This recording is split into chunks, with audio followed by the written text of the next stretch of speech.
Situated in Central Europe, Austria is a land of mountains and skiing, but in the Middle Ages, Austria was known as the Chin Master General, the one lord to rule them all. So that's what we're gonna be doing today. Hit play, Iron Man mode, we got Lucky Nations on, but we're gonna switch that off. Totally a name nobody used before. The thing that really shines about the Austrians is its mission tree. With this amazing mission tree, we get a lot of personal unions around us like the Bohemians, the Hungarians, and with a little bit of know-how, we can easily get the Milanese and the Burgundians as well, but we'll go through that in a few moments. First off, we need to do our first mission here, secure electors. We gotta get 5 electors with 100 relations of us, and we're gonna get it with basically everybody except the Bohemians.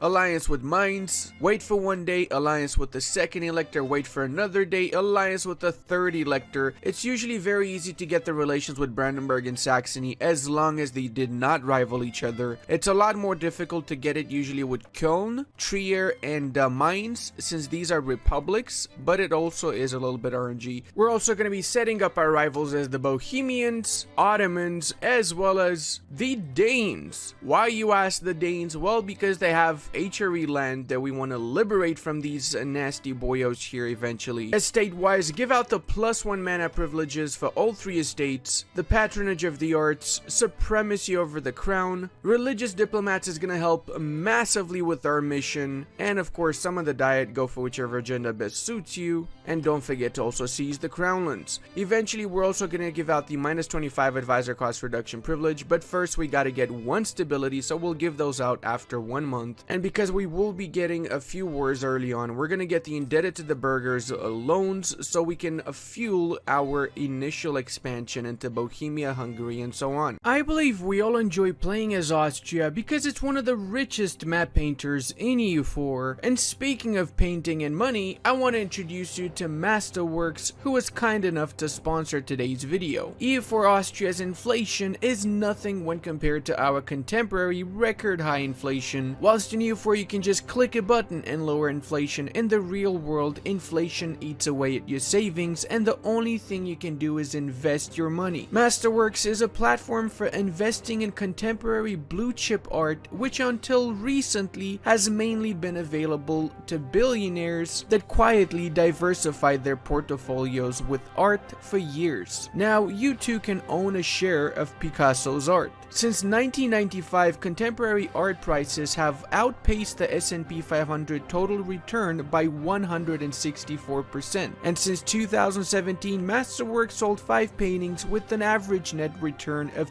26.8% to investors. The current wealth held in art is at $1.7 trillion, and Deloitte projects another 900 billion growth by 2026, so don't miss out. There's currently a wait list to sign up, but if you use my code below, you can skip the wait list and start investing today. I also strongly encourage you to start developing the mine in Intel. It is a gold mine and it is going to fuel a lot of our wars. We want to get this to 10 production development, which is the optimal amount. When it comes to gold mines, it gives you 6.66 ducats at 0 autonomy, and it has a medium to low chance of depleting compared to how much it grows after you increase above 10 production. So that being said, if you're feeling lucky, you can give it a good old jab all the way to 15, but chances of it depleting are very high in that case. We're going to start bringing our units by the border with Bohemia, and we're also going to be hiring the independent company over here to help out in our first war against the Bohemians. 18th of December, and we already can do this mission since we have 100 relations with Brandenburg, Saxony, Palatinate, as well as Trier and Mainz. We did not even try with Köln because they are rival to Trier, and that would have made it a little bit more difficult. Let's get this mission, and that means we can start our war against the Bohemians. They usually ally either Landshut or somebody of the sorts. If you get somebody to join you in that war, such as for example Saxony over here, well, you can take advantage of that if you want to. Then Bohemia is going to focus mainly on Saxony, since the way the AI is programmed is to focus on the weaker nation first to piece them out and then on the stronger ones. So say if we bring in the Saxons, they would mainly siege down these lands and leave us alone, whilst we're able to siege down the Bohemian lands. So you know what, let's take advantage of that little feature that we have and use the Saxons as our little punching bag. As I was saying, they're pretty much focusing on the Saxon lands, which gives me the time to siege down their capital and the adjacent fort in Olomouc, which is pretty much all I need in order to piece them out from this war. During this first initial war with the Bohemians, I'm also getting my two Diplo vassals here in Brabant and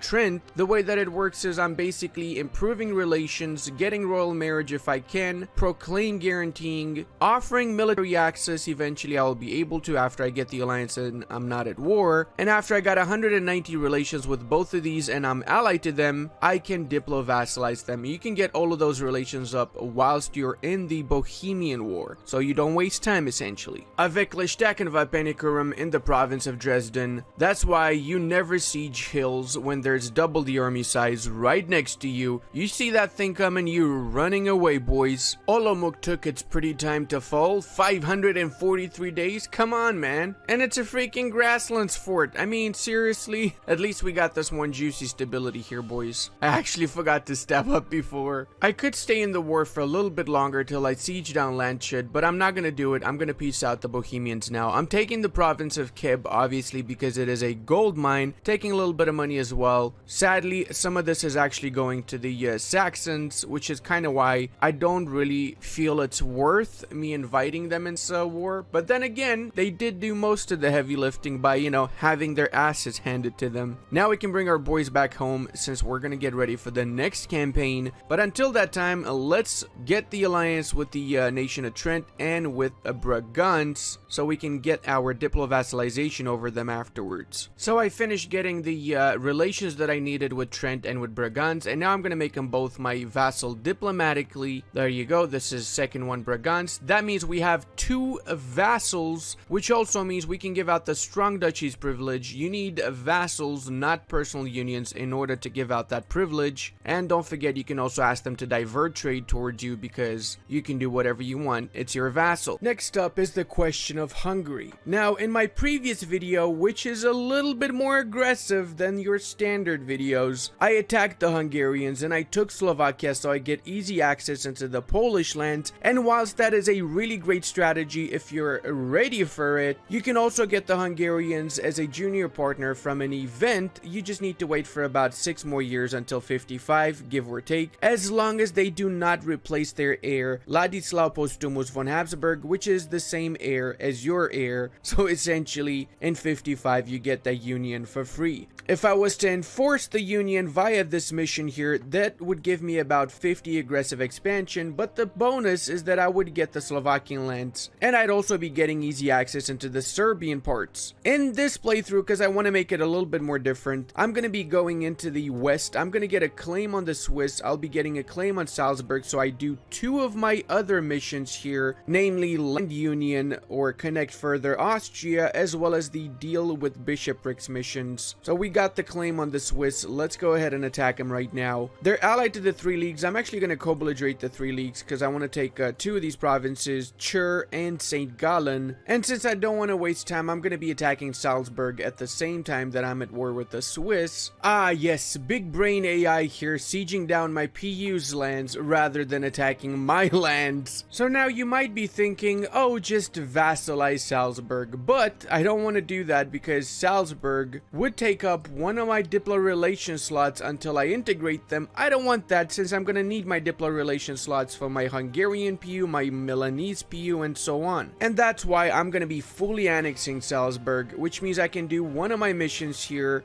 deal with the bishoprics. However, I am not going to click this just yet because despite this giving me claims on all of Bavaria, if I click it after Bavaria unified, I get a PU restoration on the nation of Bavaria instead of these claims, which obviously is the smarter option here. Switzerland also, we're taking the 2 provinces we need, which means we can do the Connect Further Austria mission that gives us claims on a massive area, all of Swabia and all of the Swiss lands. permanent claims, meaning it's 25% cheaper to also core these provinces up. And the Burgundian inheritance just triggered. They will fall in a union under us, and that means we've just inherited pretty much all of the Burgundian provinces because Charles passed away. Holy Mother of God, we tripled in size. We can also do Austrian Netherlands, but we're gonna keep that for a little bit later, not just yet. Let's also go ahead and get Diplotech 4 now. We are definitely falling behind with our military tech, and because of this event, Nevers becomes a vassal of France, and we also get the option of either keeping our union with Burgundy, giving some of the stuff to France, or integrating into the empire the Burgundian lands, meaning that we're gonna release all of these provinces as HRE princes. I'm gonna keep the union with the Burgundians, and if France wants to fight me for it, well then come at me, bruh. I'm ready for you. By the way, guys, if you want this save game, it is available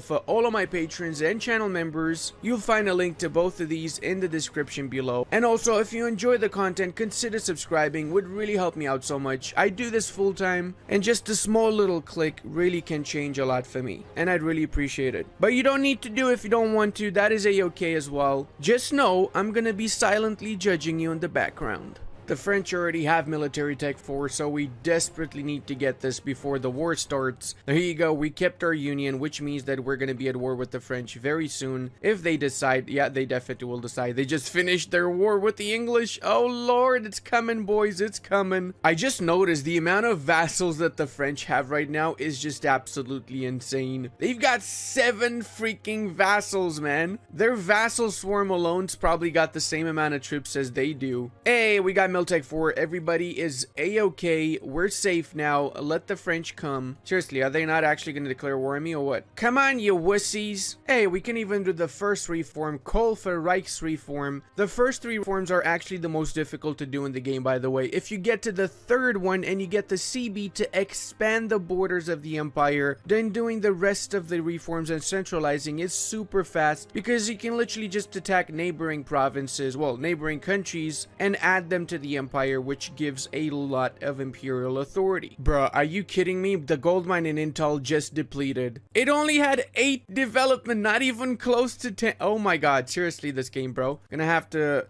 dev this up again. Looks like the French are not actually gonna attack me, so I'm gonna bring my troops over here because I'm gonna be expanding a little bit in the Italian peninsula next. 1455, and we got the union with the Hungarians. When that happens, Hungary inherits Croatia, so you don't get 2 diplo relation slots occupied, you just get 1. The good part, as I said, is that you do not get any aggressive expansion for taking all of this area, but the bad part is you don't get the gold mine in Hunt, and it's going to be slightly more difficult to expand into the Polish lands. I mean, don't get me wrong, you can still do it with the Hungarian claims and just take stuff for yourself. That's also an option. If the Hungarians do not have any claims, what you can also do is go to the diplomatic feedback screen of your country, not the Hungarian country, and then set provinces around Hungary as your vital interest. This will make the Hungarians get claims on these provinces if they border them. But for the time being, we do have claims on the Wallachians, and we will be using these claims to vassalize Wallachia and feed it back its cores in the rest of Wallachia, essentially. Feels bad, man, but Matteo Visconti is an heir of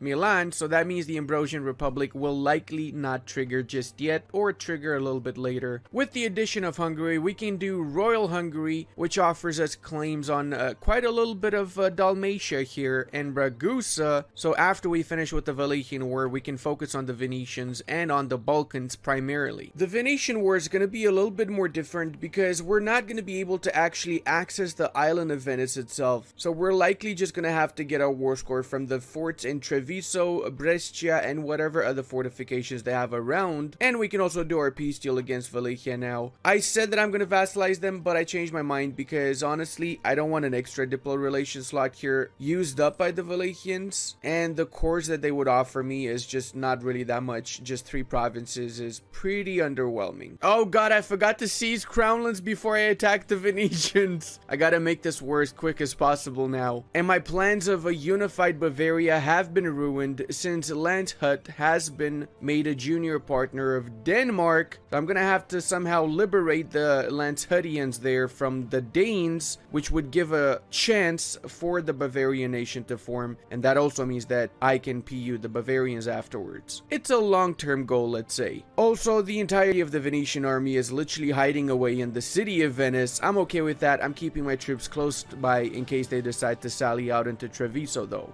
A mere 503 days to siege Treviso. You know, historically speaking, sieges did last for a very long time, even in some cases a lot more than 500 days. Ma che cazzo, Milanese successione, yes my boy, let's go! I'm taking you boyos out. You're gonna be my little Schnitzeldorpy over here. So, in case you guys don't know, the Milanese actually get a disaster, the Ambrosian Republic, which makes the Milanese a republic. And when that happens, France and Austria get a restoration of union CB on them. So that means I can make them a personal union of mine. And because we did not attack Hungary for the PU, coalition-wise, it's not that bad, since we don't have that much aggressive expansion right now. And we can do both Milan as our union and take some juicy lands from the Venetians now. Wait, didn't I say I need to peace out Venice first so I can get the crownlands? Oh god, I forgot again. Mein Vergettenes ist eine schnelle Begensteinski. Okay, you know what? That is German. You just shut up. Okay, just shut up. I'm gonna be taking the coastline from Venice and I'm gonna peace him out now actually so I can sort out my stuff with the union on Milan. Sadly, Milan's at war with the Ottomans, so I have to wait until those guys peace out and I can start taking the city of Milan for myself. Literally a second after I said that, they peaced out, and Hungary's just like, yo, we coming to take the siege, son. Because that's totally how Hungarian people speak, okay? If you never met any before, just, you don't know nothing, alright? That's how they speak. Let me get myself a new general, so I'm lacking generals massively. We're gonna give this guy a proper Austrian name here. You thought I was gonna write something else, didn't you? You disgust me. Oh my god, he sucks. He sucks! The historical siege of Milan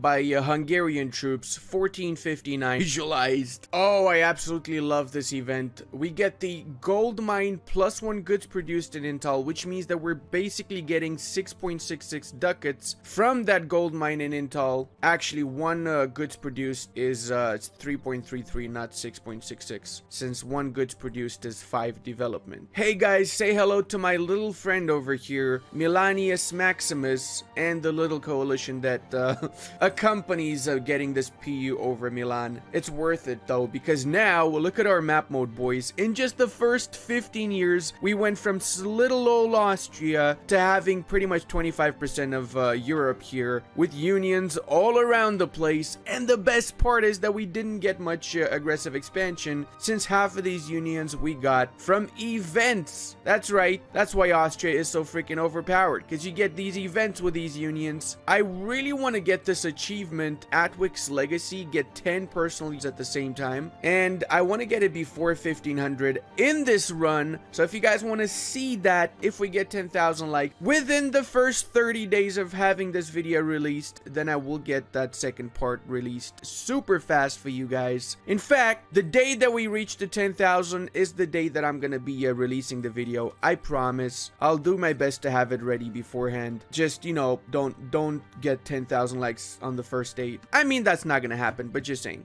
For my disappearing act, I will make Denmark disappear, because I'm gonna be using my imperial ban to release the Landshut, and I'm also doing it to get the independence for Landshut, since I want to make Bavaria great again, essentially. Also, very, very important, guys, make sure you get above 0 relations with whatever personal unions you have, because if you have below 0 relations and your leader dies, then you lose the personal union. So you do not want to lose that. You get those relations above 0 as soon as you possibly can. Oh, the Iberian wedding just happened. You know what? I just remembered that I need to get myself a nice juicy royal marriage with the Castilian crown in the nearby future, and an alliance with them for that matter after we finish this war, because there are certain events that allows a Habsburg on the throne of Castile, which essentially means we're gonna get all of Iberia, boys. That's right, this is on the table here. And it looks like we got the war score that we need in order to get the liberation of Landshut, as well as take the 2 provinces in the north here for ourselves. 61 and 50, that means we can take some money as well. Hells to the 140 ducats. No Nobody cares about me taking these provinces because obviously this is just, you know, rightful Austrian clay. Everybody knows Austria always owned the south bit of Denmark here, or better yet, the north bit of Germany, okay? And no, I'm not releasing Holstein. This is my land, okay? Go away. Go away. Leave me alone. It's a few years, so I'm gonna start annexing both Trent and Brabant at the same time, and I'm also gonna be attacking Serbia since they are still around. Sadly, the most juiciest of Serbian parts, Kosovo, has been taken by the Ottomans already, but not to fear. After the Serbian lands are ours, we're gonna focus on the Ottomans a little bit, teach them a little bit of a lesson on how they should not be touching the Balkans since it is rightful Austrian clay. In order to avoid the -3 Diplo rep hit that you take from annexing vassals, make sure you give out the nobility integration policy that prevents you from getting that debuff and makes annexing 5% faster as well. Smederevo. This reminds me, this place is actually very ancient. I believe it's actually one of the Roman cities, and it was called Smyrna or Smyrnia, something like that. I don't really remember exactly. No, I'm wrong. It was called Sirmium. Sirmium, it was the name. But now we're gonna call it Semendria, boys, because we be German schnaps, okay? Oh my lord, 12 actual ducats from Intal alone. Egger's not giving so much because we have a lot of autonomy here, so we're gonna have to change this up to the centralization effort to lower the autonomy a slight bit faster than we would otherwise. The Duchess of Burgundy died. That means we inherit all of Burgundy. That's right, from this event we get all of these lands directly owned by us. I'm actually gonna exploit development before I make these full cores. I'm only doing it to make my Austrian lands a little bit better, taking from the rich and giving to the poor.